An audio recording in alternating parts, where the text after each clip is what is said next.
nada, buenos días a todas, a todos. Bienvenidas, bienvenidos.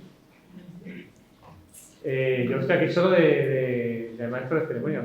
Es un gustazo, de verdad, ver la sala llena de alumnas y de alumnos, porque vosotros sois los receptores. Bueno, a todos nos gusta, pero tener alumnado, ¿verdad, Llanos? Es una...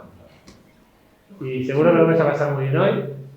Todas las charlas, pero esta en concreto tiene muy buena pinta.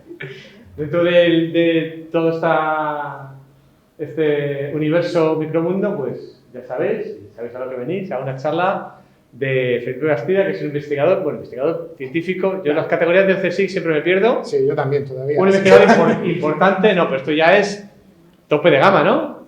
Queda un paso más. Ostras, bueno. Hay tres pasos. Pero vamos, un investigador de referencia muy importante del CSIC y que nos va a hablar de, pues ya lo decía, de biodiversidad microbiana en el suelo que mola porque tiene un poco de todo. ¿Cómo son las ciencias ambientales en muchos ámbitos, no? Es micromundo, pero es ecosistemas, sí. Algo de cambio climático. Hay una mezcla de todo. O sea, pues como tiene que ser las ciencias ambientales, un poco de todo. Así que yo no os entretengo más. Muchas gracias por venir. Muchísimas gracias a Felipe y a todo el entorno micromundo, que es una gozada la cantidad de cosas que genera para la facultad y que nunca es suficientemente agradecido. Y pues aprovechamos para decirlo. Llanos y etcétera, Belén, en fin, y todo el micromundo, macromundo, micromundo. Y nada, adelante, a disfrutar. Me vaya a dejar un poquitín también que yo también quiero chupar un poco de micrófono. Bueno, quería agradecer a todos vosotros el que hayáis asistido, a Felipe por venir. La salud nos ha acompañado este fin de semana y ha hecho el esfuerzo de venir desde Murcia. Lo acogemos con los brazos abiertos a esta actividad un poco que, aparte de ser una de las actividades para conmemorar el Día Mundial del Suelo dentro del proyecto de Micromundo financiado por la FECID, también es una actividad enmarcada en este Día Mundial del Suelo para celebrar el 25 aniversario del grado de Ciencias Ambientales. Aparte de esta charla, os quería invitar a que os pasarais por el hall del edificio 24, donde hemos puesto una exposición de suelos que vosotros mismos habéis ido cogiendo para que veamos no solo la diversidad microbiana de la que nos hablará hoy Felipe, sino también pues, bueno, la diversidad de todo, de propiedades físicas, químicas, como por ejemplo el color del suelo, ¿vale? Y ya sí que no me alargo más, que hable el que realmente pues, sabe de microbiología en suelos, ¿vale? Pues muchísimas gracias. Muchas gracias. Bueno, pues buenos días, un placer estar aquí. En primer lugar, pues muchas gracias a vosotros, a la Universidad de Castilla-La Mancha, en especial a Belén, por su invitación. Lo decía antes, ¿no? Para nosotros en el CSIC no es tan habitual dar charlas a la universidad, por lo cual es una oportunidad, ¿no? de transferir ese conocimiento científico, ¿no? a vosotros, estudiantes, que en breve, el día de mañana, vais a ser los responsables de seguir la investigación. Entonces es un placer estar aquí. Lo ha dicho Belén, ¿no? Enmarco la charla en el Día Mundial del Suelo, que fue la semana pasada, con lo cual pues cuadra todo perfecto. Y en el título pone la importancia de lo invisible. Lo puse así un poco pues, para que sea como más atractivo, ¿no? Pero realmente porque yo creo que ayer hablábamos de esto, ¿no? Falta una concienciación cuando uno va por el campo, cuando uno va en una finca agraria y pisa el suelo. No sabe realmente la importancia que tiene, lo que tiene debajo de sus pies. Un poco la idea que quiero hoy es transmitiros esa importancia, decir lo que tiene, por qué es importante, por qué debemos conservarlo y cómo debemos conservarlo. Básicamente, si os lleváis esa idea, me voy contento para Murcia. Entonces, pues vamos a empezar. He dividido la charla en las siguientes partes. En primer lugar, unos conceptos breves. Yo sé que muchas de estas cosas ya las sabéis, pero bueno, para ir introduciendo el tema sobre el suelo, cuál es su importancia, puedo bueno, resaltar lo necesaria que es su protección. Después ya nos vamos metiendo un poco en harina. Hablaremos de la biodiversidad del suelo, de qué papel tiene esa biodiversidad, especialmente centrada en microorganismos, en la funcionalidad del suelo, cómo podemos estudiar esa comunidad microbiana, un poco a nivel de metodología, de manera muy llana. ¿Qué se sabe, no? El cuarto punto es cuáles son los patrones globales en comunidades microbianas, en biodiversidad microbiana, cómo está influenciada, por ejemplo, por la agricultura. Y también muy importante aquí, y creo que es importante transmitiros eso, no es solo que os diga lo que sabemos, es importante que os diga lo que falta por saber, porque eso es lo que os tenéis que llevar también para el futuro, es lo que tenéis que investigar. Y finalmente, pues eso, ¿qué podemos esperar del futuro dentro de este campo de trabajo? Bien, con esta imagen podríamos resumir gran parte, no toda, pero gran parte de la charla, y es que el suelo es un recurso natural no renovable, desde luego no renovable a una escala humana, con lo cual no renovable, y sobre todo es el origen de nuestros alimentos. Sin un suelo sano no podremos comer. Pero además, es decir, es el sustrato, el 95% de nuestros alimentos vienen del suelo. Un suelo contaminado nos producirá alimentos contaminados, para ponernos en antecedentes. Pero es importante, por ejemplo, dentro de las grandes políticas europeas de investigación, en todos los objetivos, muchos de los objetivos de desarrollo sostenible. Esta figurita, que sonará a todos, pues el suelo es un ente fundamental, por ejemplo, en el objetivo 2, de hambre cero. Necesitamos suelos sostenibles, ambientes sostenibles para producir. Es fundamental en el objetivo número 13 de la acción por el clima, en la regulación del cambio climático. Ahora iremos viendo aspectos de estos, en los que el suelo es prioritario. Y, por supuesto, es fundamental en el objetivo de desarrollo sostenible 15, la vida de los ecosistemas terrestres, simplemente por la cantidad de biodiversidad que hay en el suelo. Algunos datos. Como os he dicho, el 95% de nuestros alimentos provienen del suelo. De los 18 elementos químicos de las plantas, 15 proceden del suelo. Si queremos darle de comer a esos 8.000 millones de personas que hay ya en el mundo, tenemos que lograr aumentar la producción agraria en un 60%. Y lo que es más importante, aumentar esa producción agraria manteniendo una agricultura sostenible que respete la salud del suelo. Y ahí es donde está el fin de la cuestión. Y sin embargo, tenéis que ser conscientes de que a día de hoy, un tercio de los suelos de nuestro planeta están ya degradados. En estas circunstancias, con 8.000 millones de personas, con una gran parte de los suelos degradados, hablar de agricultura sostenible es un reto muy grande para la investigación mundial. Una agricultura que integre, que produzca fibra y alimentos con seguridad, que integre la biología y la economía también, obviamente, que haga un uso eficiente de recursos y que mejore la calidad ambiental y la calidad de vida. Es un reto, pero es que además lo va a ser más en estas circunstancias. Si ya es difícil dar de comer y mantener un suelo sano para esos 8.000 millones de personas, imaginar en este escenario. Esto no es el futuro, esto es el presente. Para el miércoles en Murcia hay 28 grados en pleno diciembre. Es decir, esto ha venido para quedarse y va a ser difícil controlarlo. Entonces, nuestra capacidad científica debería ir abocada más a ser capaz de adaptar nuestro suelo, nuestros sistemas agrarios, incluso el microbioma, a estos entornos. Tenemos que producir en estos ambientes. Las grandes preguntas a responder en investigación de suelos hoy en día son: ¿podremos mantener la salud y la fertilidad de nuestros suelos en las próximas décadas, sabiendo que tenemos que intensificar la agricultura y hacerlo en escenarios de cambio climático como este? Eso es mucho, es decir, esa pregunta implica mucho. Y pues obviamente seremos capaces, en definitiva, de alimentar a esos 8 millones de personas respetando la salud del suelo. Pues son preguntas que os va a tocar a los que dediquéis en esto gran parte responder en el futuro. En todas esas preguntas lo que es fundamental es quién vive en el suelo. Esto es una caricatura, una viñeta de la Organización de Naciones Unidas, donde básicamente pues indica que el suelo tiene sus plantas, ¿no? Y debajo una serie de organismos. Hay helmintos, artrópodos, insectos, tienen una importancia fundamental, sobre todo en los mecanismos de descomposición de la materia orgánica y de la hojarasca. Yo voy a centrar la charla sobre todo en bacterias y hongos, en la biodiversidad microbiana. Y con esto no quiero decir que estos organismos, la meso y la microfauna, no tengan una importancia, la tienen y mucho, ¿de acuerdo? Pero bueno, mi campo de trabajo es este y voy a hablar de lo que sé, no puedo hablar de lo que no controlo. De hecho, de estos, aunque sean más micro y mesofauna, se sabe casi que menos que de los microorganismos. ¿Qué funciones tiene la biodiversidad de microorganismos que viven en el suelo? Bueno, en primer lugar, está fundamentalmente relacionada con la retención del carbono. y, por tanto, con la regulación del clima en el planeta. Mirad, los microorganismos del suelo, ahora veremos el esquema, cuando caen restos vegetales, degradan esa materia orgánica, pasan a formar parte de la micromasa y se pasa a incorporar, a formar materia orgánica en el suelo. Esa materia orgánica del suelo, en gran parte es formada por los microorganismos, puede prevalecer ahí o bien descomponerse y, en forma de gases de efecto invernadero, regular el clima.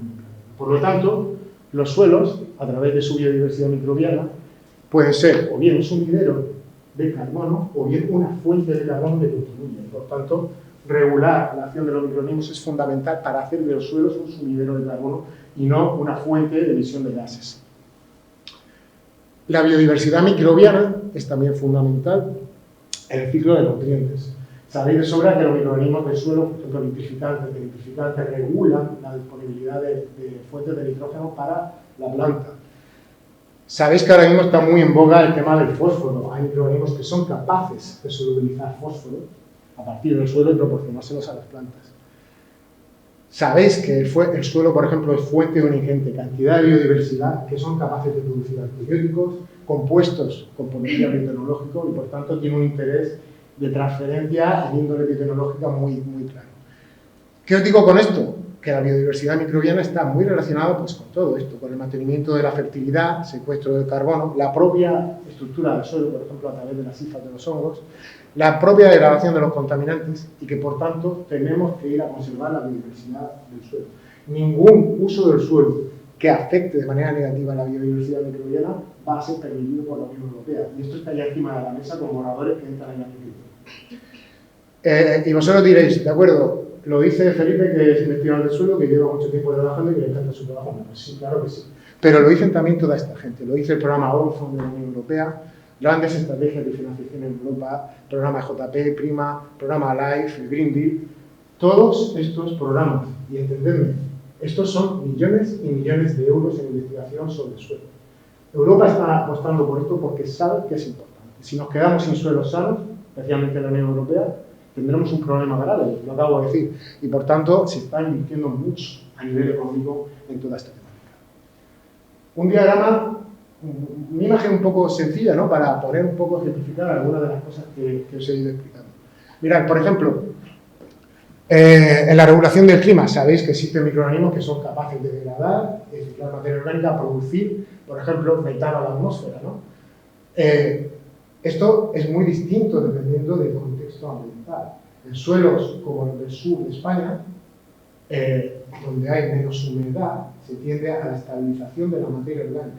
Pero en cambio, una misma acción, por ejemplo, una fertilización orgánica en el norte de Europa no tiene por qué causar eso. Son suelos mucho más húmedos, hay más de estos microorganismos y se tiende a descomponer y a liberar gases de efecto invernadero a la atmósfera. Otros microorganismos, por ejemplo, los rizobios, todos sabéis su papel fundamental en la fijación de nitrógeno. Microorganismos implicados en el ciclo de nitrógeno. Microorganismos implicados en la promoción del crecimiento vegetal o incluso en la generación de resistencia, de hacer que la planta sea más resistente a estreses. En el propio control de patógenos. No sé si habéis oído, supongo, el concepto de suelos supresivos. Hay microorganismos en los suelos que son capaces de suprimir el desarrollo de microorganismos patógenos. Y luego hay microorganismos de forma natural en los suelos que son capaces de degradar pesticidas y otros contaminantes que, por desgracia, de manera muy habitual se encuentran en el suelo. Y no es solo una cuestión ecológica, no es solo una cuestión científica, es una cuestión económica. Estos son datos, y tenedlo en cuenta, son datos de hace más de una década, ¿de acuerdo? Los saqué hace tiempo. Pero este es el dinero que tendría que invertir la sociedad si no existiera ese tipo de microorganismos. Mirad, si no existieran microorganismos capaces de degradar y de formar materia orgánica o de fijar de realizar la fijación biológica del nitrógeno, se deberían invertir casi $1.000 millones. Es decir, la cosa nos saldría muy cara. Si, digamos entre comillas, afectamos negativamente a esa biodiversidad del suelo, va a suponer dinero encima de la mesa. Lo mismo en la bioremediación de suelos contaminados, la degradación de pesticidas. Hay microorganismos que hacen eso por nosotros. La idea es conservarlos, no afectarlos negativamente. Y esto es fundamental como digo aquí, para una agricultura de futuro. Y como he dicho antes, es fundamental para la Unión Europea. La Unión Europea saca ya la Ley de Salud del Suelo, está el draft encima de la mesa, va a obligar todos los ministerios y los ministerios de España, todas sus consejerías, a monitorizar la salud del suelo, incluyendo parámetros de biodiversidad. Lo hablábamos ayer en él, y esto va a ser difícil de gestionar, pero cuando la Unión Europea impone algo, es que es importante. Un inciso. Os he hablado del suelo, os he hablado de la importancia que tiene la microbiota. Espero que más o menos eso haya quedado claro. Y ahora, ¿cómo podemos estudiarla? Un pequeño diagrama de flujo de qué hacen los microorganismos en el suelo. Cuando la materia orgánica, por ejemplo, de los restos vegetales o de un fertilizante orgánico cae al suelo, con diferente contenido de carbono, nitrógeno, etcétera, etcétera, la comunidad microbiana la cicla, la puede degradar, la puede secuestrar en el suelo o puede emitirla como el dióxido de carbono de la atmósfera. Esto es un ciclo, y esto se hace en gran parte gracias a las enzimas que los microorganismos excretan a medio de esta fruta. Esto es un ciclo de sostenibilidad, el suelo funciona muy bien. Suelo más fértil, más nutrientes para la planta crece más, la planta genera más hojarasca, más exudados radiculares, los microorganismos contentos abajo activan su biomasa, perfecto. ¿Qué es lo que ocurre? Lo que ocurre es que este ciclo sostenible es muy delicado, es muy sensible. Está afectado por condiciones como el pH, factores como pH, nutrientes, la estructura física del suelo, la humedad, etc. ¿Y qué es lo que ocurre? Que desafortunadamente cuestiones como la agricultura, la contaminación o el propio cambio climático inciden sobre esos factores alterando la comunidad microbiana y su funcionamiento. Eso por un lado. Pero es que además la imagen es aún más compleja porque depende, la comunidad microbiana el suelo está vivo y es lo que tenéis que llevar de aquí. Como cualquier ser vivo se regula a diferentes niveles, DNA, RNA, proteínas, etcétera, etcétera. Depende de dónde pongamos el zoom, la historia puede cambiar. Con esto lo que quiero decir es que es un sistema tremendamente diverso, tremendamente complejo y que requiere aproximaciones desde muy diferentes puntos de vista y es metodológicamente bastante ambicioso en este sentido. Pero también es lo bonito que tiene, ¿no? Que tiene muchas aristas donde poder trabajar. Empezamos poquito a poco, no quiero abrumaros con todo esto. Las enzimas en el suelo. Muchos de los que estáis aquí sois estudiantes de bioquímica, sabéis bastante más que yo de tecnología, probablemente. En el suelo, ¿qué papel tienen las enzimas? Pueden tener un papel ecológico en la transformación de la materia orgánica, en la degradación de contaminantes, por ejemplo, y un papel agronómico en el filtrado de los elementos en la fertilidad. Estoy hablando de enzimas, por ejemplo, como las fosfatasas, las ureasas, las proteasas. Muchas de ellas, muchas de todas, son excretadas al exterior de la célula para degradar compuestos que luego la planta puede absorber mediante su sistema radicular y favorecer el desarrollo y la fertilidad del suelo. Otras enzimas, muchas son más a nivel intracelular, son enzimas de oxidorreducción, como casas, fenolos y gasas, muchas de las cuales están implicadas en generar una materia orgánica estable o en degradar contaminantes orgánicos en muchos casos. Estos son métodos, la actividad climática en el suelo obviamente son métodos que llevan ya muchísimas décadas encima de la mesa, sumamente estandarizados, y a pesar de que llevan muchas décadas encima de la mesa, son sumamente utilizados en la investigación científica hoy en día. No todo es bueno, me refiero, obviamente yo cojo una muestra de suelo, un granito de suelo, le pongo un ensayo, le pongo el sustrato, caliento en unas condiciones óptimas de temperatura, con un buffer óptimo, es una actividad potencial, no es la realidad que tiene el suelo, pero te da una actividad potencial de lo que puede llevar ese suelo. Esa sería la pega que tiene todo este tipo de medidas. Otro de los indicadores más usados en ecología microbiana es la biomasa microbiana. Tenemos dos grandes opciones, hay más, os pongo aquí dos. Una de ellas es simplemente cuantificar cuánto. Vamos a ver, aquí el tema, como ahora diré, es que no es difícil saber cuántos microorganismos tiene el suelo. El cultivo en placa, ahora entraremos en eso, ya no es una opción. Entonces, tenemos que tener estimas indirectas de la biomasa microbiana que tiene el suelo. Una de ellas es, de acuerdo, vamos a cuantificar cuánto carbono y nitrógeno está dentro de la biomasa microbiana. Eso es una opción. La otra opción es, todos sabéis que todo organismo vivo tiene una capa lipídica, y podemos extraer esos ácidos grasos y cuantificarlos por cromatografía. Podemos hacer un fraccionamiento de uno u otro tipo, depende de lo que nos interese, pero podemos extraer, cuantificar esos ácidos grasos y tener una medida indirecta de cuánta biomasa microbiana tienen estos suelos. Esto es un método muy, muy usado, a mí particularmente me gusta bastante, y además te da una información extra. Y es que hay ciertos ácidos grasos que son, digamos, no al 100%, pero bastante informativos o representativos de bacterias, y hay algunos otros que son de hongos, y obviamente hay muchos que son de hongos, ¿no? Que ahí está el problema, pero te da esa información extra. La biomasa microbiana y además cuánta biomasa de bacterias y de hongos tienes en tu suelo. Problema, que nos quedamos ahí gasométricamente, no podemos abarcar mucho más con los ácidos grasos. Y ahí es cuando sale la joya de la corona hoy en día, que es la secuenciación. Las estrategias de secuenciación, la genómica, en este sentido. Yo empecé mi tesis en el 2003. En el 2003, los estudios de biodiversidad aún se hacían con cultivos de placa. Y ojo, yo no os quiero quitar la idea de que esto no es importante. Esto es muy importante a día de hoy, porque es la base para aislar microorganismos. Lo que sí que os quiero decir es que esta imagen, esto es un gramo de suelo, es menos de un gramo de suelo, es una cucharada de café. En un gramo de suelo que pisáis con el suelo puede haber hasta 10.000 especies distintas de microorganismos. Un gramo de suelo, 10.000 especies distintas de microorganismos, de los cuales en gran parte no sabemos absolutamente nada. Y lo que sí sabemos es que aquí, con cultivo de placa, podemos aislar el 1% de lo que está en esa cucharada de suelo.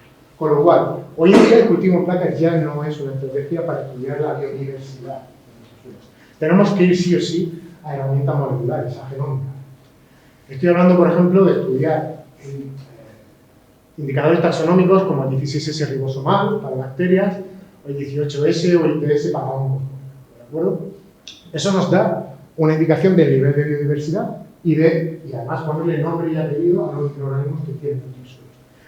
Pero, si además damos un pasito más y pasamos de genómica a metagenómica, que es por donde van ahora los tiros, podemos, por ejemplo, mapear ciclos funcionales. Podemos saber qué genes tiene nuestra muestra del suelo que estén implicados en el ciclo del nitrógeno, ciclo del fósforo, y no solo ponerle el nombre a esos genes, sino saber qué microorganismo lo está produciendo.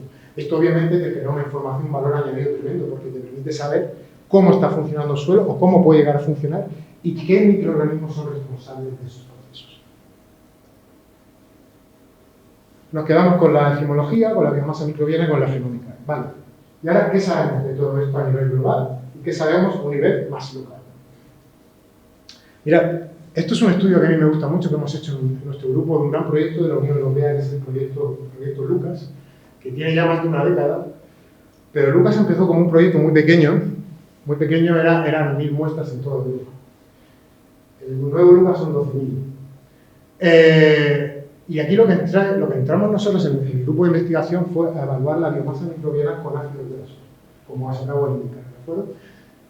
El objetivo era estudiar cómo el uso del suelo, como su uso natural, bosques, grasslands, o cómo los suelos agrarios, cómo eso puede incidir en la cantidad de microorganismos que hay en el suelo, la biomasa microbiana, y además qué parámetros, por ejemplo, tipo de textura, pH, la climatología, cómo influye eso a una escala europea. ¿De acuerdo? Esto lo que ha permitido ha sido generar mapas, generar unos trabajos bastante interesantes, publicaciones de buen nivel, pero mapas, y sobre todo, lo que ha permitido son generar datasets que van encaminados a otra cosa mucho más importante, que es mejorar la fiabilidad de modelos climáticos. Es decir, los modelos climáticos que hasta ahora no tenían en cuenta muchos parámetros biológicos, empiezan a nutrirse con esos parámetros, por ejemplo, de biomasa microbiana, y mejora su sensibilidad. Esa es la idea. Eso a nivel de biomasa microbiana. ¿Qué se sabe a nivel de diversidad y de composición? Hablo de diversidad de lo diverso que es un suelo o de la composición, qué tipo de microorganismos en un suelo. Bien, ¿qué sabemos a nivel mundial? Cuando uno quiere hacer una review sobre esto se puede volver loco, porque esto ahora mismo es lo que se está trabajando y hay una cantidad de información brutal. Pero me gusta mucho este trabajo de Noah Field, es un grupo americano muy bueno, donde sacaron una review que, bueno, se indica sobre todo que el pH del suelo es el factor más importante a la hora de determinar lo diverso que es microbiológicamente un suelo. También inciden parámetros como carbono orgánico, la calidad de ese carbono orgánico, la humedad, factores climáticos, texturales, etc. Pero digamos que sobre todo el pH y también el carbono son críticos a la hora de determinar la diversidad y la estructura de la composición de la comunidad microbiana. Pero ojo, lo que sí que nos dimos cuenta en un estudio que hicimos a una escala global, es que no eran solo cuestiones abióticas, es que los parámetros bióticos también regulan la propia biodiversidad del suelo. Estamos hablando de que la biomasa de bacterias, por ejemplo, es en gran parte responsable de regular el nivel de biodiversidad. ¿Qué es lo que ocurre? Lo que ocurre en un suelo, esto es a nivel global, luego a escala parcela puede cambiar, pero esto es muy de ecología. Cuanta más biomasa microbiana hay en un suelo, más diverso es, hasta que llega un momento en el que empieza a haber mecanismos de competencia biótica. Es decir, ya no hay recursos, ya no hay nutrientes para todo. Y entonces empiezan a haber problemas de competencia y baja el nivel de biomasa microbiana. Con lo cual, lo que nos dimos cuenta es que a nivel de ecología microbiana ocurre lo que ya se sabe también en ecología vegetal. Es que no solo los parámetros abióticos, pero también los parámetros bióticos son fundamentales a la hora de definir la diversidad de nuestros suelos. Sabemos, por ejemplo, una cosa muy interesante, y esto es un trabajo publicado en Science de un colaborador mío muy bueno, y es que, por ejemplo, entre un suelo de Corea, de aquí, y un suelo de Japón, de esos 10.000 microorganismos, solo 500 son comunes. El resto son distintos. Imaginad lo que se implica. Y hoy en día sabemos que, pues eso, solo 500 serían dominantes a nivel global, el resto variable. Es decir, esto es una fuente de información tremenda para poder investigar en el futuro. Hay una hipótesis muy bonita, ¿no? en ecología, que es la de Masbeck y Bellerin, de que todo está en todas partes y el ambiente selecciona. Y eso es así, se mantiene en el suelo. Solo que aquí, con estas cifras, el ambiente selecciona, pero mucho. Y no solo el ambiente, también la propia biología de cada suelo está seleccionando. Sabemos hoy en día, hemos interpolado mapas de biomasa microbiana. Esto es un estudio que hicimos, donde nosotros participamos, nuestro grupo, es un estudio publicado en Nature con muchísimos coautores, nosotros participamos también, sobre la biodiversidad a nivel global en todo el planeta, ¿de acuerdo? Con diferentes métricas de biodiversidad. Este estudio, es decir, este es digamos, la concepción hoy en día. Hoy llegamos a saber más o menos el nivel de biodiversidad y biomasa microbiana que hay a nivel planetario, ¿no? Y lo que ponía de relevancia este estudio encima de la mesa es que, si bien somos muy conscientes de que, por ejemplo, estamos muy acostumbrados a ver la imagen del oso polar, el Ártico, ¿no?, afectando en zonas no protegidas, de plantas que se extinguen, de zonas de mamíferos que tienen una especial protección. Eso no se sabía qué zonas del planeta requerían una especial protección porque son santuarios de biodiversidad. Y eso es lo que ponía este estudio encima de la mesa. Y lo que ponía este estudio encima de la mesa es que gran parte de los suelos del planeta están realmente, los santuarios de biodiversidad están en zonas, por ejemplo, como la Amazonía, que presentan un riesgo tremendo de degradación a consecuencia, por ejemplo, de la deforestación. ¿Qué sabemos? A nivel global sabemos que cuanto más diverso es un suelo, más multifuncional es. ¿Qué quiere decir multifuncional? Puede decir que más capaces de solubilizar nutrientes para las plantas, más capacidades de controlar enfermedades en las plantas, más capacidades de ser fértil, etcétera, etcétera. Sabemos que la microbiota a nivel global, sobre todo su biomasa, está muy implicada en el secuestro de carbono, ciclo de carbono y también el ciclo de nitrógeno y el fósforo. Y sabemos que hoy en día debemos favorecer manejos que favorezcan y que mantengan ese nivel de biodiversidad para preservar ese carbono en el suelo. Sabemos, os he dicho a lo largo de esta presentación, que los suelos se nos están degradando, y esta es la gran problemática. Y estos son varios ejemplos. Esto, vosotros me diréis, esto es Oriente Medio, ¿no? La zona, pues no, esto es Murcia. Esto lo tengo a 20 kilómetros de mi casa. Vamos, no hace falta ser Oriente para ver que esto muy fértil no es. Es un ejemplo, a ver, esta degradación del suelo obviamente no es solo por mano del hombre, esto tiene un origen biológico ancestral, pero vaya, hay zonas de cultivo que lo han intensificado. Esto es un campo en Centroamérica de cultivo de piña, que es un cultivo súper intensivo y normalmente bastante degradador del suelo. Esto Belén lo sabe mejor que yo, esto es un incendio. Y esto es una deforestación en la Amazonía. Todos estos factores, entre otros, conllevan la degradación del suelo. Y sobre todo, en esa degradación del suelo, el eje central es la pérdida de materia orgánica. La pérdida de materia orgánica es el eje central en el que repercuten todos los factores de degradación del suelo. La pregunta es, ¿podemos recuperar nuestros suelos? ¿Podemos favorecer, incrementar los niveles de materia orgánica en nuestros suelos? Y además, de esa manera, favorecer la biodiversidad de nuestros suelos. La respuesta es sí, y tenemos más que evidencias. Hoy en día sabemos que aplicando enmiendas orgánicas de calidad. Es decir, no estoy hablando de que cogáis una basura y la quitéis al suelo, no. Una enmienda orgánica compostada, bien analizada, un digestato, residuos alimentarios. Esto, por ejemplo, es un proyecto Horizon que he empezado ahora. Cubiertas vegetales de calidad. Podemos ver, muchos años después, mejorías en la fertilidad y la biodiversidad. Y esto es un ejemplo con metagenómica de un trabajo que acabamos de enviar. 2003 aplicamos una dosis de enmienda orgánica de lodo y de compost. 2003, solo una dosis y nunca más. A un suelo que estaba degradado por un abandono agrícola. El abandono agrícola en el sureste español, en el sur español, es problemático, porque hace que el suelo pierda su cobertura y como no llueve, no se desarrolla mucha vegetación y el suelo empieza a degradarse. Ese suelo estaba degradado, perdió su cobertura vegetal y empezó a degradarse. ¿Qué hicimos? Aplicar enmiendas orgánicas en 2003, solo una vez. Este trabajo es enviado ahora, en 2023.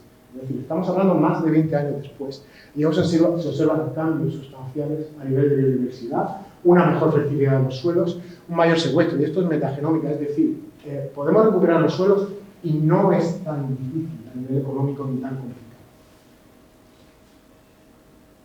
Pero bueno, no solo son patrones globales, los patrones globales están muy chulos y a mí me encantan a nivel científico, que deciden publicar bien, es súper bonito, pero la historia en un mapa mundial, en un mapa de Europa, cambia mucho cuando tú haces tú y te vas a una escala local. ¿Qué pasa a una escala local? Pues sabemos, por ejemplo, que la propia agricultura incide mucho. Cualquier agricultura que se haga incide. Con esto no quiero decir que sea malo, quiero decir que hay que hacer las cosas bien.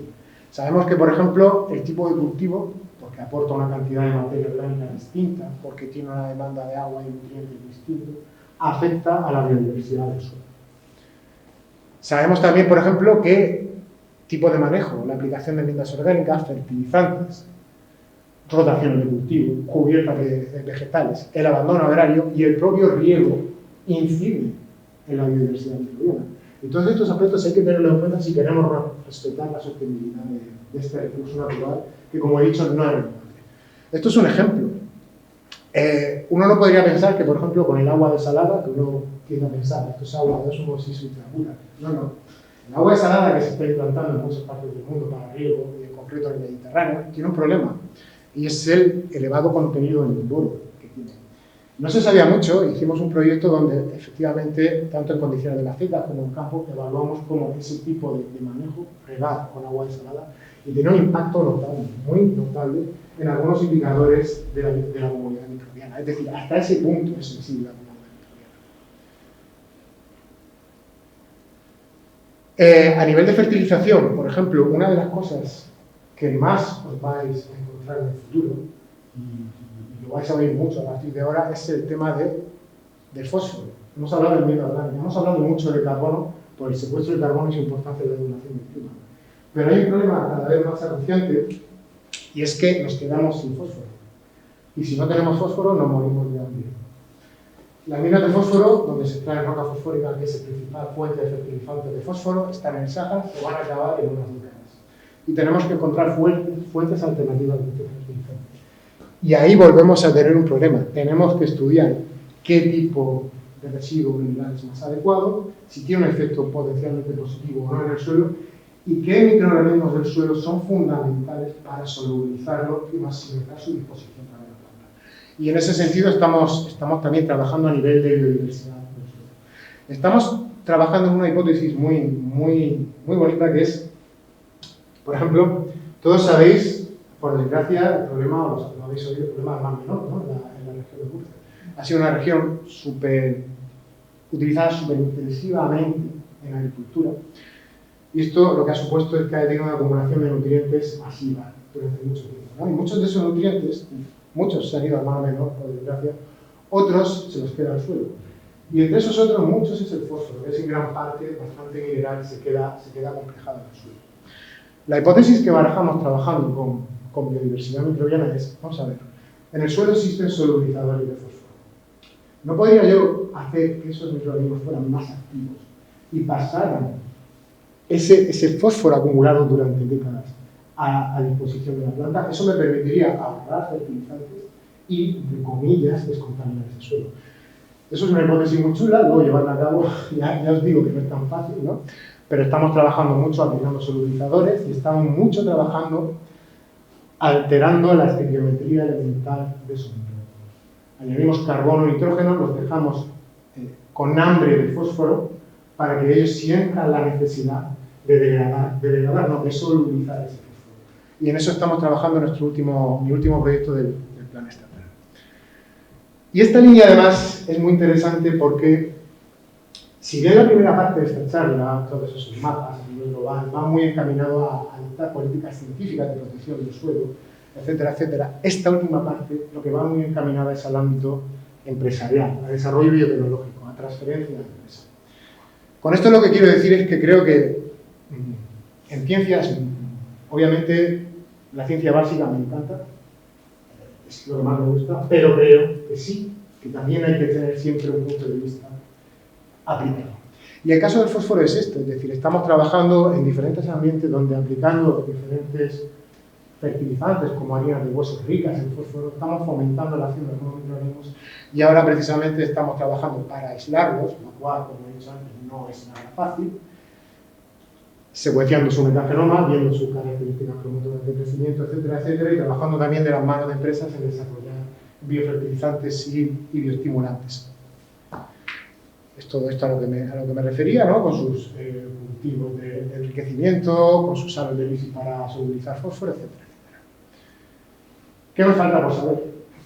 Diréis, este hombre nos ha pegado una paliza, ya lo sabemos todos, no vamos de aquí, no, nos falta muchísimo, ¿no? De esos 10.000 especies de microorganismos hay que completar bases de datos. Os he dicho que un suelo de aquí y un suelo de Japón no tienen nada que ver microbiológicamente hablando. Es más, la ciencia se tiene que retractar y muchas veces no pasa eso. Pero realmente de todo el DNA que extraemos en el suelo, solo una pequeña parte pertenece a microorganismos que están realmente activos en el suelo. Eso quiere decir que la gran parte de los microorganismos que hay, o del DNA que se extrae, muchas veces procede de microorganismos muertos o durmientes. Y eso también se anida al otro costal, ¿no? Y luego, sobre todo, es que no tenemos ni idea de la función que tienen esos 10.000 microorganismos. Sabemos ejemplos clásicos de nitrosomonas, etcétera, etcétera. Unos cuantos microorganismos clásicos que sabemos de ellos. Pero yo el resto, no sabemos nada. Entonces, ahí es donde hay que trabajar. Y luego la línea que va a ser súper, súper bonita el día de mañana va a ser la de Wang. Somos lo que comemos y lo que comemos viene del suelo. Al final sabéis, ¿no?, que el microbioma nuestro gastrointestinal está muy implicado, por ejemplo, en el desarrollo de enfermedades y la protección frente a enfermedades. Pero es que eso está modulado por lo que comemos y lo que comemos está modulado por el microbioma. Y ahí esta review es súper bonita de Van der Heyden, de 2023. Ahí hay un campo de trabajo muy, muy holístico, muy bonito. Sabemos que el DNA no es actividad. Mucho pertenece a células muertas. Hace falta más trabajo en DNA en transcriptómica, muy difícil. Muy difícil, y en proteómica, y ahí sí que estamos trabajando. ¿Qué es lo que sabemos, por ejemplo, a nivel de metaproteómica? Entendedme, sobre todo lo que soy de bioquímica. Esto no es trabajar con una proteína pura, ya quisiera yo. Es decir, esto es extraer el proteoma de 10.000 microorganismos que están en cantidades ínfimas en el suelo y en una matriz sucia, pero sucia. Es decir, extraer una proteína blanquita en vez de proteínas limpio o lo quitamos. Pero no queda otra, tenemos que trabajar con eso. Y en eso estamos trabajando y hemos conseguido resultados. Extraemos proteínas, separamos, ahora ya separamos menos con la presencia de los sorbihidratos, etcétera, etcétera. Y si tenemos bases de datos de metagenoma, buscamos el metaproteoma, identificamos qué microorganismos hay y qué proteínas están produciendo. Eso sí que es un indicador más relacionado con la actividad. Y hemos podido, por ejemplo, trazar la ruta de degradación de algunos contaminantes a nivel enzimático y ponerle nombre y apellido a los microorganismos que hacen ese trabajo. Por aquí se está trabajando bastante, pero es complicado. Se está trabajando mucho con isótopos estables, especialmente para carbono y para nitrógeno. Y aquí, para que lo entendáis de una manera sencilla, aquí lo que tratamos es intentar engordar, permitirle el eufemismo a los microorganismos. Imaginad, por ejemplo, que queréis saber qué microorganismos de vuestro suelo degradan la celulosa. ¿De acuerdo?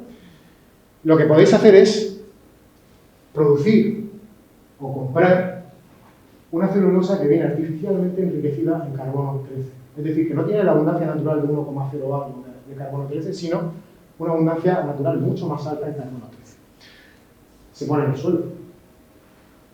Y algunos microorganismos de ese suelo empezarán a comerse, a heredar esa celulosa. Y empezarán a engordar, porque esa celulosa tiene más carbono 13 que carbono 12.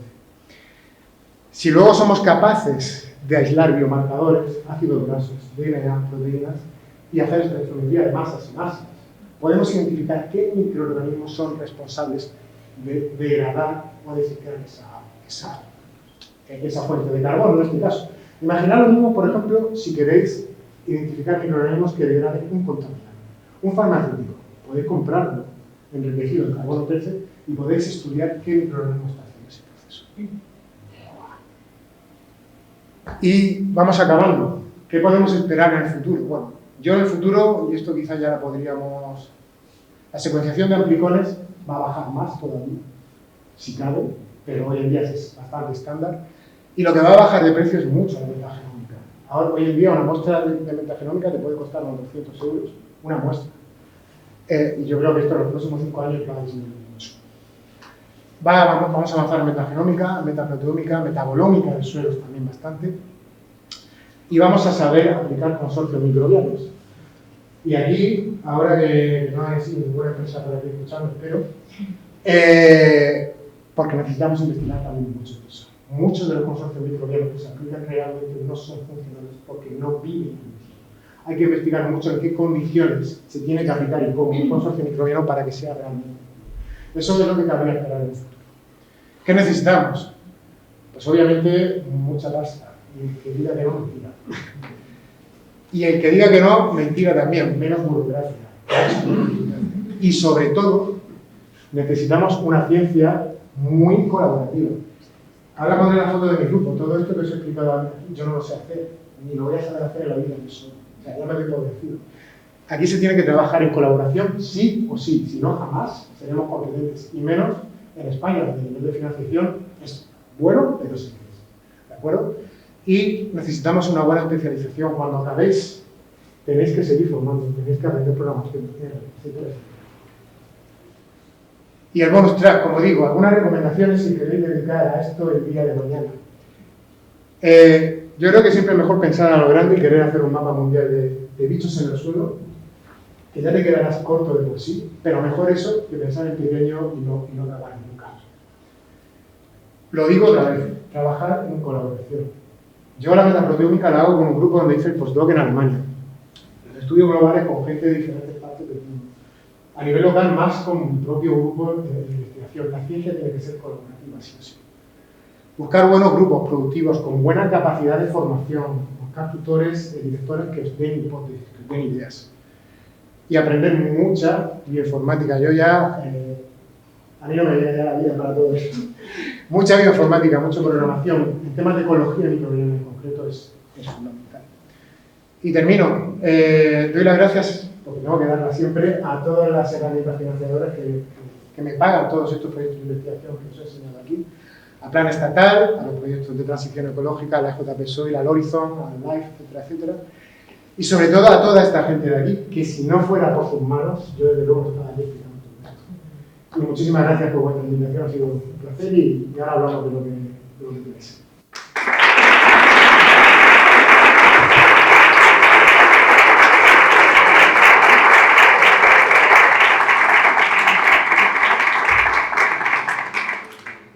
¿Tenéis alguna duda? Ha sido clarificadora total, Felipe. Una cosita. Bueno, seguro que sí. Mira. A ver, yo tengo muchas preguntas. Yo tengo muchas preguntas, así que voy a elegir. Por ejemplo, no he entendido la diferencia entre genoma y metagenoma. Vale, pues no la entiendes tú y no la entiende mucha gente que manda a publicar estudios. Tampoco. Vamos a ver, al menos, ojo, en ecología microbiana del suelo. Cuando se habla de genómica, normalmente se refiere al estudio de la composición microbiana del suelo. Es decir, a la utilización de marcadores como amplicones como el 16S para estudiar la diversidad y la composición de la comunidad microbiana. Eso es genómica, por ejemplo, ¿no? Cuando se habla de metagenómica, es el estudio de todos los genes de ese suelo, todos los genes, y de sus microorganismos, ¿de acuerdo? Es mucho más holístico.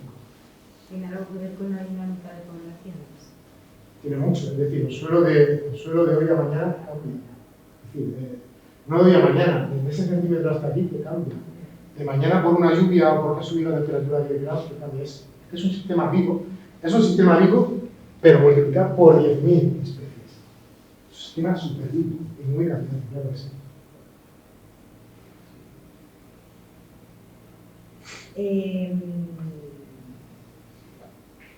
¿Qué tiene que ver la agricultura con las enzimas? Porque en el diagrama de flujo salió precisamente relacionado la agricultura con las enzimas por una línea. Mira, la agricultura, por ejemplo, con las enzimas tiene que ver en que, por ejemplo, un ejemplo sencillo, ¿no?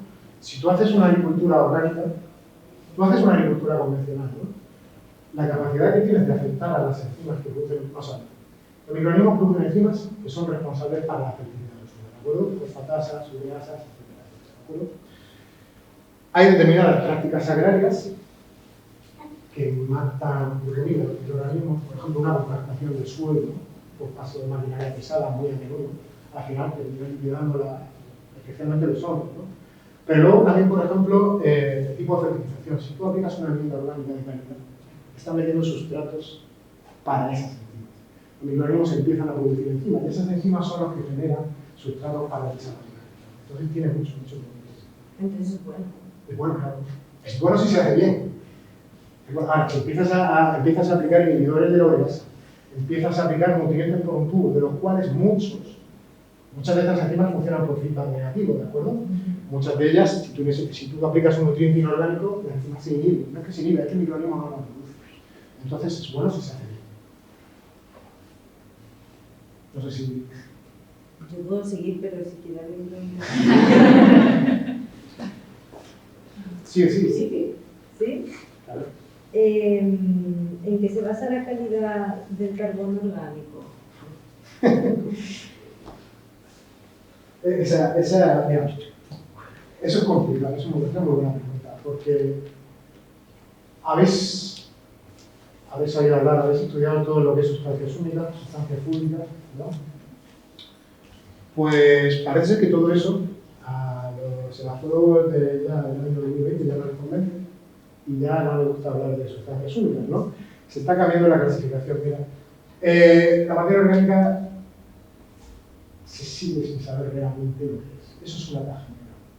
Es decir, hay parte de carbono orgánico soluble, hay azúcares, hay ácidos orgánicos que son, digamos, muy lábiles y que son fuentes de nutrientes, fuentes de energía directa para los microorganismos.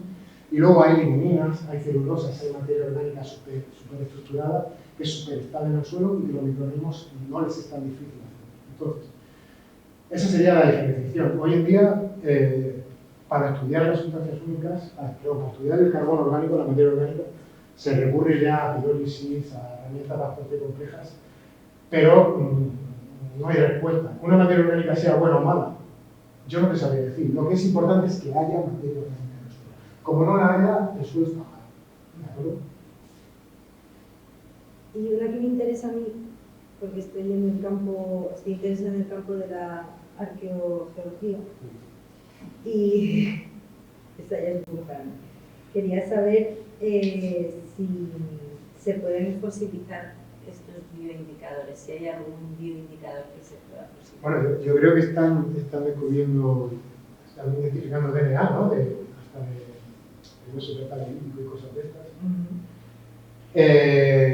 Y pero lo que en función, perdón. No, lo que se ha comentado, ¿no? Que hay mucho DNA que se llama rélico, ¿no? De microorganismos que ya no están, que están muertos. No te sabría decir cuál es el turnover, no te sabría decir cuánto dura una molécula de DNA en el suelo, ni cuánto tiempo pasa en degradarse. Tanto como para estudiar, no sé. No te puedo dar esa respuesta. Es que hay muchas cosas que no... Sí.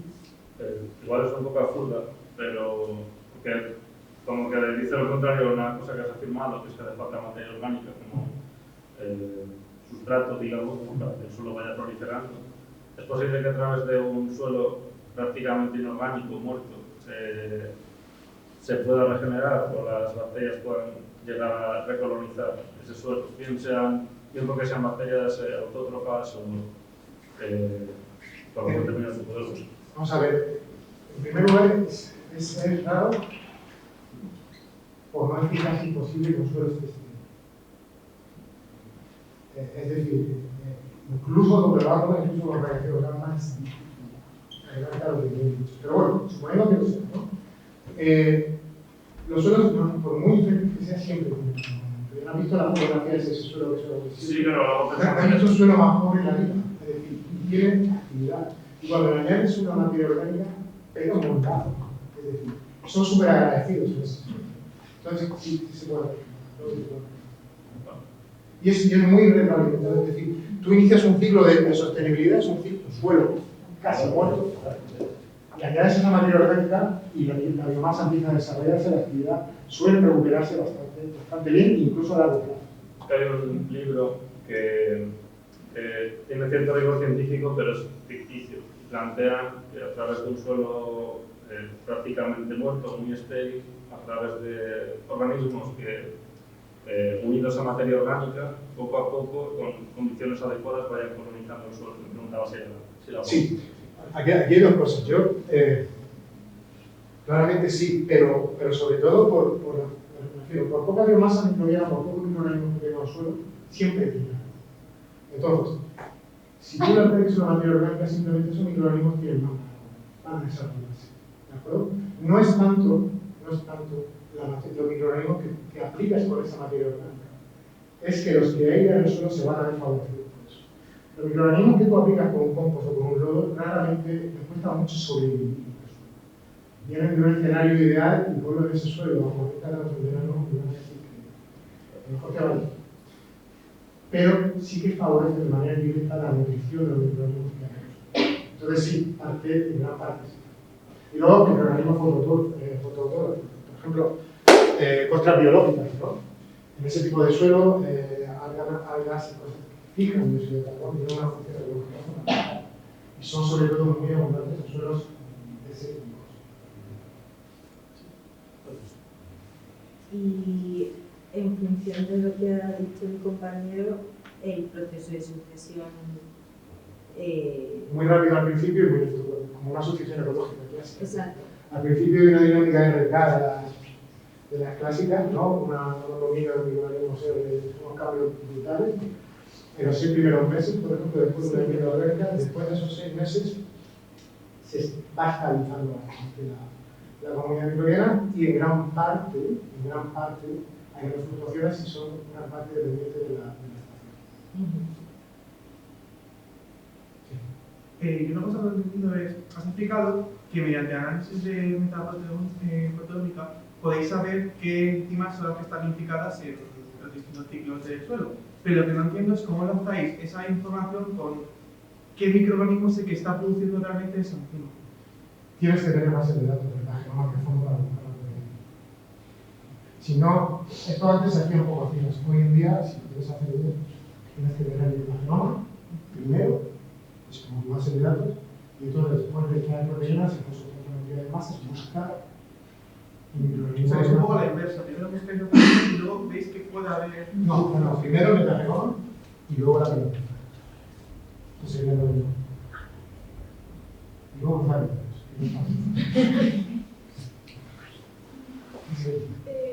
Has dicho antes que la plantación sí se hace, se puede hacer bien, pero las orientada hacia los cultivos para consumo humano. Pero, por ejemplo, cuando se quiere repoblar una zona, por ejemplo, que es un incendio, por ejemplo, en el norte, cuando se plantan eucaliptos y tiene que haber árboles tipo de pino, no sé si me explico.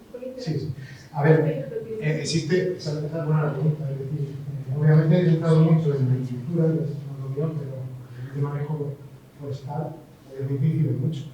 Y hemos trabajado algo en eso, es decir, claramente, lo que se sabe es cuanto más diverso es un suelo a nivel vegetal, más diverso y mejor funciona el suelo a nivel nutricional. Entonces, monoplantaciones no son buenas desde el punto de vista de es mejor tener una diversidad general, porque eso afecta positivamente a Y luego a nivel forestal, también hemos hecho algunos trabajos de clareo, posincendio y cosas de estas, y obviamente tiene un impacto directo en la microbiota, porque está afectando, por ejemplo, input de materia orgánica al suelo, de eso cambia todo.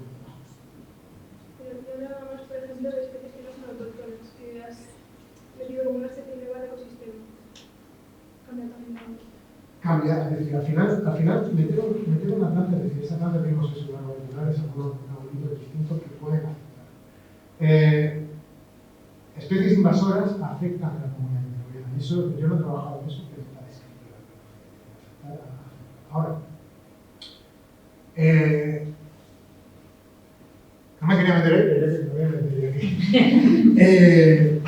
Uno de los proyectos que tenemos en la sección ecológica, ese es un proyecto en el que, con un compañero del CEBAS, hemos puesto plantas de argán. ¿De acuerdo?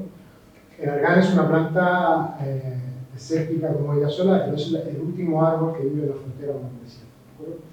Y sobre todo lo que tiene es un interés claramente marcado a nivel económico por la industria cosmética, ¿de acuerdo? Y el aceite de argán y todo eso. Pero a nivel económico tiene un interés muy chulo, porque es, digamos, el último árbol que puede vivir en condiciones de cambio climático previstas para dentro de 50 años. Aquí en España. Y claro que cambia.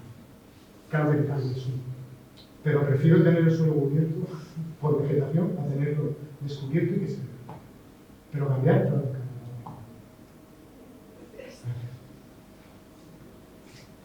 Sí. Bueno, muchas gracias en primer lugar por la charla, porque desde luego que ha sido muy interesante y sobre todo, como os he contado, para personas como que ellos saben mucho más que algunos creo que estamos aquí en estos temas. Y yo lo que me quedo en claro de esto, una de las cosas importantes es la multidisciplinaridad de estos temas. Es necesario la colaboración entre todos. Y espero no ponerte en un compromiso, porque claro, cada uno se lo lleva a lo suyo, yo me lo llevo a lo mío. ¿Y de qué será esta señora que está preguntando? Bueno, pues yo claro, lo que me lo llevo es a la relación de la microbiota del suelo con el cambio climático, con la contaminación. Entonces, mi pregunta es, si sabes, si ponerle en un compromiso, ¿qué se sabe hasta ahora sobre esa relación de la contaminación atmosférica, de contaminantes que ahora hay, y esa composición del suelo y esos cambios? Pues saberse poco. Pero, por ejemplo, hicimos con un colaborador que trabajamos mucho en trabajo, a escala también, un grupo de Europa, a escala global, ¿de acuerdo? Y sí que se correlacionaba la biodiversidad y la funcionalidad de la comunidad microbiana con técnicas genómicas con la presencia de ciertos contaminantes. Estoy hablando de pesticidas, creo que era residuos de críticos y microplásticos. Y es que, por desgracia, es que hay esta transversalidad y hay correlación estadística. Ahora, evidencia causal la hay. Es decir, tenemos trabajos, hay compañeros en mi grupo de investigación, no yo, evidentemente, que han aplicado. Somos un grupo que ha trabajado mucho en hidrocarburos, por ejemplo, que sí que hay muchas estructuras de que los contaminantes influyen y que ha llegado a todas partes, claro, y no en mi línea, pero sí que hay mucho trabajo de estos en eso. Y ya que preguntan los mayores, ¿puedo preguntar yo también? No, son los mayores. Bueno, yo también tengo un montón de preguntas que hacer, pero bueno, voy a contestarme en esos tres. Yo también lo del secuestro de carbono. Ahora es un tema súper en cambio climático. O sea, pero claro, más de geoingeniería, pero no la consciente hasta qué punto eso es un tema, un punto caliente de gente desde esta perspectiva. Sí. Todo lo que sea secuestrar carbono, si hay gente que dice que eso es imposible, hay gente que dice que puede ser relevante y va a ser imprescindible si no hacemos eso como sea, no vamos a conseguir mitigar el cambio climático. En lo que tiene que ver con lo tuyo, no sé, ¿tienes un poquito más en eso del secuestro de carbono? Vamos a ver. ¿En qué punto estamos? No, lo que es claro es que a nivel de ingeniería yo creo que está en parte de la cuestión. Pero la biodiversidad microbiana está muy bien, me encanta, pero el secuestro de carbono era derivado de un uso responsable del suelo. No tanto, también, porque son gran parte de los catalizadores, los microorganismos que hay en el suelo, pero de un uso responsable del suelo también. Ahí sí que es fundamental. Por ejemplo, hay proyectos de investigación que es que para Europa la fertilización no es lo mismo fertilizar un suelo en Murcia que que en Suecia, en Alemania, ¿no? Tú aplicas una materia orgánica aquí, se queda en el suelo, porque aplicas una materia naranja en Suecia, se te va la atmósfera. Entonces, hay mucho. Y aunque parezca mentira y parezca simplón, a día de hoy no hay consenso en la Unión Europea. Claro, la Unión Europea lo que dice, que establecer directrices que vayan para todo. Yo dudo que no haya cosas. Es lo mismo suelo decir aquí. Pero van por ahí los temas y aún queda mucho. Entonces es más en el manejo que en la propia microbiota, donde sí que hay una capacidad para favorecer ese tipo de cosas. Pero masivamente secuestrar carbono, como se dice que se necesita ya, y todo lo que se pueda, eso no es viable. No. En gran parte lo que hay es una capacidad para evitar implicar más, para evitar generar más. Ojalá, pero no. Y luego una cosa nueva que he visto en toda la zona, igual no estoy diciendo la tontería, si la digo, no me corriges. En los mapas globales, que he dicho que te gustaba global, a mí también, pero también lo global, toda la zona del norte de Canadá y Siberia, que es otro punto caliente de cambio climático, porque es una zona donde se está calentando y está pasando todos estos procesos del permafrost. Eso, en términos de lo que tú nos estás contando, ¿qué está pasando ahí? Y qué se prevé que vaya a pasar ahí con el deshielo que se va a producir con esos calentamientos tan brutales. Yo creo que ahí va a haber una hecatombe o no sé qué va a pasar. Pero... Es que eso en gran parte explica la mejora en algunos de los modelos climáticos, porque claro, se está descongelando unos suelos que tienen de pasado acumulado una cantidad de materia orgánica, y aparte de eso hay muchísima materia orgánica. Y de microorganismos también congelados, como yo los tengo en mi cámara. De momento pasan a tener 25 grados en verano, empiezan a desarrollar biomasa microbiana, son los puntos calientes en rojo, que los mapas, mucha biomasa microbiana, y a desprender la atmósfera como nosotros. Eso se está estudiando. Porque eso es una bomba. Sí, ¿no? Es una bomba. Es una bomba porque además es que aquí el problema es, mientras que el suelo degrade parte de la materia orgánica nueva, bien, una planta produce de sus raíces aminoácidos, compuestos, ácidos orgánicos simples, eso los microorganismos lo degradan, lo meten a la atmósfera, bien, normal. El problema es cuando se pasa de degradar materia orgánica que ha cambiado por más de siglos. Y eso es lo que está pasando ahí, que en el momento de esa materia orgánica que estaba ahí, se levanta, se va a la atmósfera porque los microorganismos se están poniendo súper activos. Estamos hablando de una zona gigantesca, no es una zonita. No. Es un problema, ¿Una más? Sí.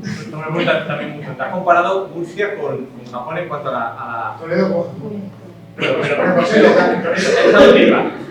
pero en zonas más cercanas la diferencia es tan grande o que te tienes que ir a Japón para que haya tal. Entre Toledo y Murcia. Obviamente, sí. A lo mejor no de 10.500 especies, pero a lo mejor sí. La tiene cercana sí, sí, pero ya no es dentro de Murcia, es dentro de Murcia y en 10 kilómetros, y sin apuras, en una finca que sea heterogénea, en 100 metros. Es muy bonita. Y de ahí viene mucho también el tema de diseño experimental, que abajo de ecología microbiana coge muchas réplicas, etcétera. Muy bonito. Por desgracia. Porque claro, yo me apunto a lo de Ana, que la multidisciplinaridad nos encanta en esta facultad. No, pero es muy variable. Bueno, y luego aparte cambia, no solo variable en el espacio, también en el tiempo, lo he dicho ya antes, muy variable. Y yo la última. Sin miedo. Yo no hablo más. En relación con lo que ha dicho Ana del cambio climático, yo tengo una pregunta de una de las primeras diapositivas en cuanto al metano. El metano es un gas de efecto invernadero, pero en este caso sería un haze natural positivo, ¿no? ¿Positivo por qué? O sea, porque el efecto invernadero natural es el que permite... Positivo mientras que no ocurre lo que he dicho. Claro, es que se ha puesto un Mientras poco de... que no se te vaya la boca. Lista. Sí, bueno, no. Es decir, positivo es normal, es decir, eso es un ciclo normal. Siempre se ha metido metano, siempre se ha metido dióxido de carbono, nitroso. El problema es cuando la cosa se sale de lo normal y se está saliendo de lo normal. Entonces, claro, todo esto ya no solo en el Ártico, en el permafrost, ¿no? Es que latitudes un poquito más temperadas, en Alemania, norte de Alemania, Suecia, donde aún se cultiva bastante, es que es un problema a la hora de, por ejemplo, la agricultura. Antes no se iba tanto como se va ahora. Y tenemos problemas realmente, estamos trabajando en proyectos donde estamos, yo no, porque no trabajo tanto en flujo de gases, pero se está modelizando como una práctica agraria a nivel de metano y nitroso en concreto, incide en eso. Y hay muchos trade-offs, es decir, lo que se busca es favorecer el secuestro de carbono y minimizar, que no anular la emisión del carbono. Pero eso no lo vas a anular nunca, el problema es que va en aumento y va a ir en aumento. Yo tenía una duda, ya que trabajáis con empresas, de lo que estabas contando, alguna de las cosas era lo que en los postulados de la agricultura orgánica, ecológica, se le ha llamado de muchas formas, que lo que buscaban era favorecer una biodiversidad de la que se sabía todavía mucho menos, era más que de nuestra fauna, y con prácticas que mantuviesen sobre todo la estructura del suelo.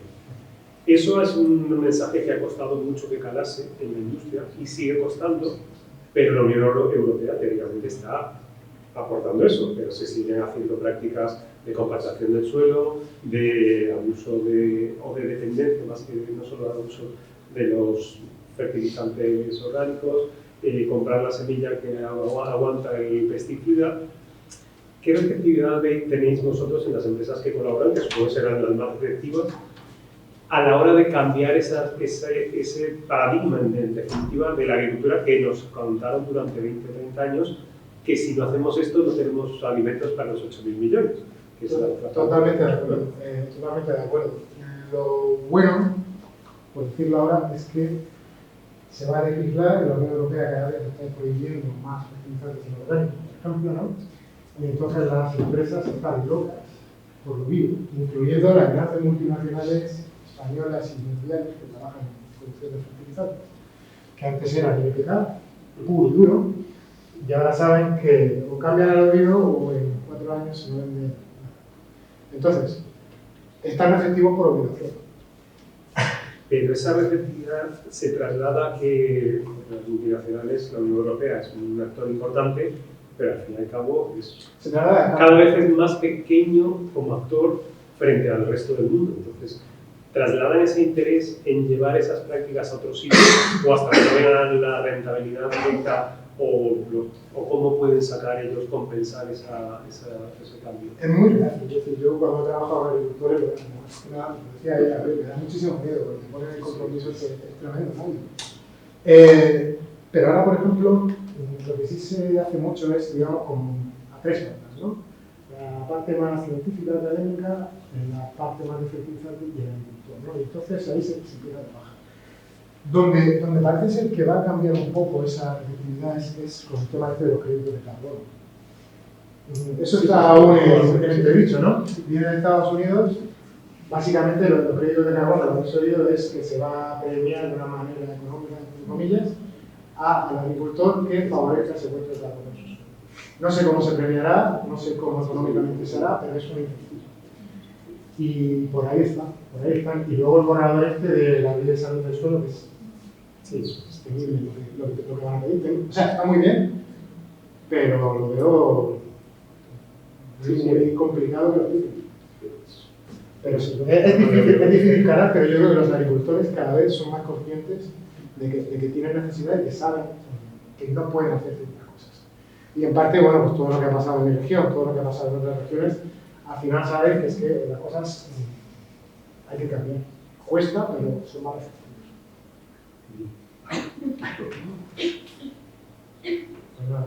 ¿Alguna pregunta más por aquí?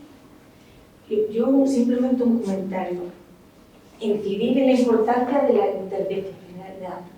O sea, tenemos que trabajar juntos. Y me voy a ir ahora al terreno del proyecto Micromundo y tratar de cerrar un poquito ahí. Creo que Felipe nos ha mostrado la necesidad de trabajar conjuntamente aspectos ambientales a escala bioquímica y que necesitamos los unos de los otros para que todo funcione. Nos ha hablado de la integración entre microorganismos. ¿Cómo interaccionan esos microorganismos? ¿Cómo compiten entre ellos? Pues nos vamos a los antibióticos. Una de las formas, sus armas químicas, son esos antibióticos, ¿no? En eso consiste un poco el proyecto, en aislar microorganismos productores de antibióticos, sustancias antimicrobianas. Ahí, un poco, cuando escucho algunas ponencias, se tira la toalla pensando que en el suelo, o sea, si ya no se ha encontrado, es que ya no hay posibilidades de encontrar microorganismos generadores de antibióticos. Y pues un poco, no sé hasta qué punto tú ves si nos tenemos que ir a los fondos oceánicos para ver esa microbiota o igual seguir explorando el suelo, que al final es un poco lo que este proyecto... Yo creo que se sabe, a pesar de lo que yo he mostrado, es que se sabe muy poco. O sea, es que nada más que con la variabilidad de organismos que hay, imaginad un catálogo de 1000 muestras en toda Europa, todo el mundo, cada una con 10.500 distintos. O sea, es una fuente capacidad, claro, que hay de aislar. Lo demás que es un trabajo enorme. Es decir, que ponte a aislar, ponte a generar colecciones. En eso está el proyecto Micromundo, en aislar un poco con ayuda, conciencia ciudadana, aprovechando divulgación. Pues eso, yo te agradezco enormemente, o sea, has leído la mente de lo que necesitábamos y era un poco esa integración del componente suelo, el componente microbiano, el componente One Health, que es importante y que queremos insistir en ello desde Micromundo. Y bueno, esperamos que os haya gustado la charla. Mil gracias, de verdad.